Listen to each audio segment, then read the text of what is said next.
Assalamualaikum warahmatullahi wabarakatuh. Perkenalkan, nama saya Anissa Parahita Nayaka dari kelas 11 IPA 7 absen 4. Saya di sini akan membawakan cerita tentang biografi Buya Hamka. Hamka lahir pada 17 Februari 1908 di Kampung Molek, Maninjau, Sumatera Barat dari pasangan Haji Rasul dan Siti Safiah binti Gelanggar yang bergelar Bagindo nan Batuah. Jika banyak tokoh berpengaruh yang bertahun-tahun menimba ilmu pada pendidikan formal, lain halnya dengan Buya Hamka. Beliau hanya menempuh pendidikan formal sampai umur 10 tahun atau kelas 2 SD, kemudian beliau memutuskan untuk melanjutkan sekolah agama di sekolah milik ayahnya di Padang Panjang.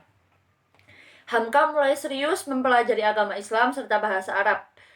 Selain di sekolah, dia juga menambah wawasan dengan belajar di surau dan masjid milik ulama-ulama terkenal seperti Ibrahim Musa, Syekh Abdul Ahmad Rashid, Sultan Mansur, dan Ki Bagus Hadikusumo. Berkat bekal ilmunya melalui para ulama tersebut, Hamka memulai karirnya sebagai guru agama di perkebunan Tebung Tinggi, Medan. Hamka juga pernah menekuni bidang jurnalistik dan bekerja sebagai wartawan, penulis, editor, dan penerbit pada awal tahun 1920-an. Di sela kegiatannya sebagai jurnalis, Hamka mulai kiprahnya di dunia politik dengan menjadi anggota Partai Syarikat Islam pada tahun 1925. Di waktu yang hampir bersamaan, ia ikut pendidikan Muhammadiyah untuk menentang khurafat atau ajaran agama yang membelok dan sesat di Padang Panjang. Pada tahun 1945, Hamka kembali ke kampung halamannya di Sumatera, dan disitulah bakatnya sebagai pengarang mulai muncul dan berkembang. Buku pertama yang ia terbitkan adalah berjudul Khatibul Ummah, dan disusul ratusan judul yang lain yang melegenda sampai sekarang ini. Saat Perang Revolusi, Hamka juga ikut berjuang mengusir penjajah lewat pidatonya untuk mengobarkan semangat para kaum muda. Selain rasa cinta tanah air yang tinggi, Hamka juga selalu teringat kata-kata ayahnya, yaitu ulama harus tampil ke muka masyarakat, memimpinya menuju kebenaran. Hamka kembali ke dunia pendidikan pada tahun 1957 dan diangkat menjadi rektor atau pendidik di Universitas Islam Jakarta dan juga Universitas Muhammadiyah Padang Panjang. Setelah itu, karirnya sebagai pendidik mulai menanjak. Dan Hamka ini pernah dipenjara selama 2 tahun karena dituduh pro Malaysia.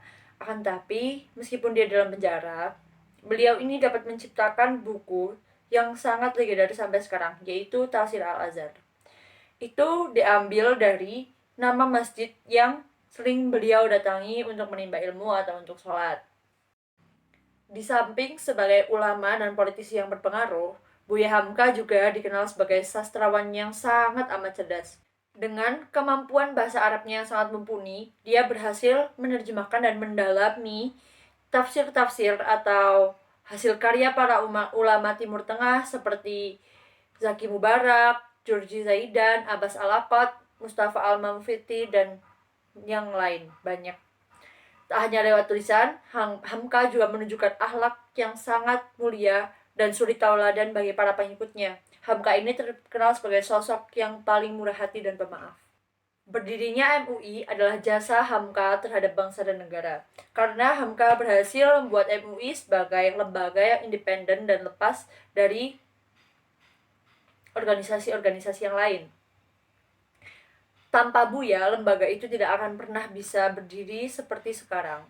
Karena penyakit komplikasi kencing manis, gangguan jantung, radang paru-paru, dan gangguan pada pembuluh darah, setelah dirawat 3 hari di rumah sakit Pusat Pertamina, Hamka wafat pada umur 73 tahun, tepatnya pada hari Jumat 24 Juli 1981 pukul 10.41. Setelah disolatkan di Masjid Al-Azhar, jenazahnya kemudian dimakamkan di TPU Tanah Kusir, Jakarta. Sebagai bukti penghargaan yang tinggi terhadap Buya Hamka, dibuatlah Museum Buya Hamka dan juga diabadikan namanya sebagai nama universitas di Yogyakarta dan juga di Padang Panjang, yaitu Universitas Hamka atau UHAMKA. Sekian dari saya, terima kasih. Wassalamualaikum warahmatullahi wabarakatuh.